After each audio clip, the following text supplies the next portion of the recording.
আল্লাহু মারহাদাহু ডাকে নাস্তিক মুরতাদের বিরুদ্ধে রাসূল সাল্লাল্লাহু আলাইহি ওয়াসাল্লামের ইজ্জত আবরক্ষায় পথে নবুয়তের দাবিতে এবং 13 দফা সুনির্দিষ্ট দাবিতে হেফাজতে ইসলাম সংগঠিত হয়েছিল।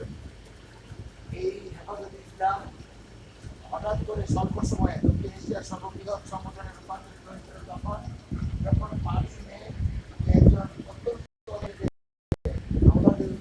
ঢাকায় 20 লক্ষ মানুষ ঢাকার রাজধানী শাপলা চত্বরে জমা হয়।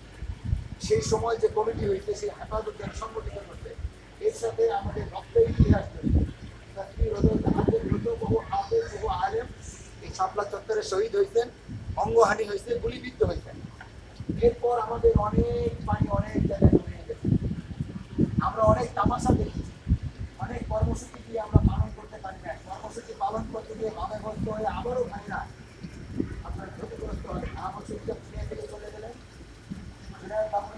সভাপতি হলেন, আলাদা বলেছেন জাতীয় মহাসচিব হলেন। আবার 2 নভেম্বর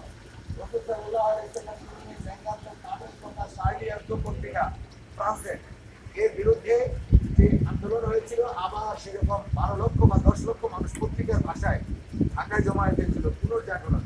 কিন্তু আমারও দেখা গেল মধ্যরাতের কমিটি, শেষ রাতের কমিটি, তাহাজ্জুদের সময় কমিটি, সাহারির সময় কমিটি, এই কমিটি দিয়ে হেফাজতকে গোয়েন্দা সংস্থার মাধ্যমে তাদের পক্ষে করে ফেলেছে।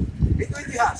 কিন্তু যারা প্রতিপক্ষের রক্তে নজরা পেশ করেছিলাম, আমরা কিন্তু মরে যাই নাই, মিটে যাই নাই। আমরা চুপ ছিলাম, কথা বলতে পারি নাই, ব্যথা হৃদয়ে নিয়ে ছিলাম। গাজীপুরে বহু ওলামায়ে কেরাম মাশায়েখরা আছেন, কিন্তু হেফাজতের যখন ওলামায়ে কেরামদের বিরুদ্ধে মামলা শুরু হলো, মামুনুর রশিদ গ্রেপ্তার হলেন, ওলামাদের উপর নির্যাতন স্টিম রোলার চললো। এই বান্দাও আপনারা মোবাইলে দেখেন আইনাগর, টিভির আয়নাগরে আমরা 3-4 দিন ঘুরছিলাম, 4 মাসের বার্ষিক কন্টেন্ট ফেলে ঘুরতেছিলাম হেফাজতের মামলায় মামুনুর রশিদ।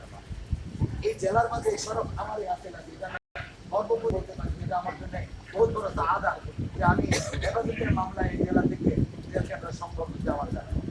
কথা এটা না, কথা হলো এই জায়গায় ওই সময় বহু জায়গায় চলে গেছে, আমাদের সাথীরাও ডান নামে গেছে। এরকম আছে না ভাই? আমি ওনাদের নাম না দিলেও আপনারা চিনেন, জানেন সব। এখন একটা সময় আছে, 5 তারিখের পরে বাংলাদেশ, 5 তারিখের আগে বাংলাদেশ। আপনি কথা এখন আমাদের কথা বলার সুযোগ আসছে, আমাদের রক্ত এখন আওয়াজ দেওয়ার সুযোগ আসছে।